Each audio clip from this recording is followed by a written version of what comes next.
आप सत्यनिष्ठ और धार्मिक हैं।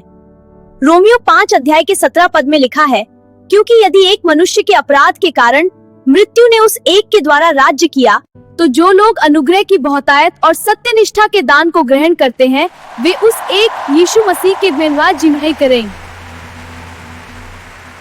सत्यनिष्ठा उसका स्वभाव है। जरा सोचिए, परमेश्वर कभी गलत हो ही नहीं सकता। वह सदा न्यायी, सही और सिद्ध है।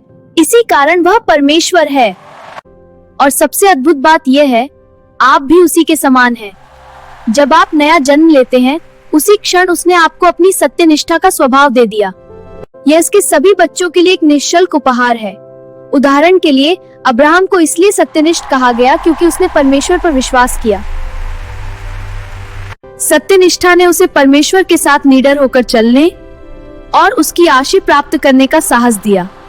यही सत्यनिष्ठा आपके लिए भी करती है। यह आपको भय, दोषबोध और लज्जा से मुक्त होकर परमेश्वर के सामने खड़े होने का आत्मविश्वास देती है। इसीलिए कभी भी अपने आप को परमेश्वर की आशीषों और भलाई के योग्य न समझने की भूल न करें, क्योंकि आप मसीह यीशु में परमेश्वर की सत्यनिष्ठा हैं। रोमियो में लिखा है, तब जो मसीह यीशु में है, उन पर दंड की आज्ञा नहीं, क्योंकि वे शरीर के अनुसार नहीं वरन आत्मा के अनुसार चलते हैं। क्योंकि जीवन की आत्मा की व्यवस्था ने मसीह यीशु में मुझे पाप की और मृत्यु की व्यवस्था से स्वतंत्र कर दिया। क्योंकि जो काम व्यवस्था शरीर के कारण दुर्बल होकर न कर सकी, उसको परमेश्वर ने किया, अर्थात अपने ही पुत्र को पापमय शरीर की समानता में और पाप बलि होने के लिए भेजकर शरीर में पाप पर दंड की आज्ञा दी। इसलिए कि व्यवस्था की विधि हमें जो शरीर के अनुसार नहीं वरन आत्मा के अनुसार चलते हैं, पूरी की जाए। आइए प्रार्थना करें।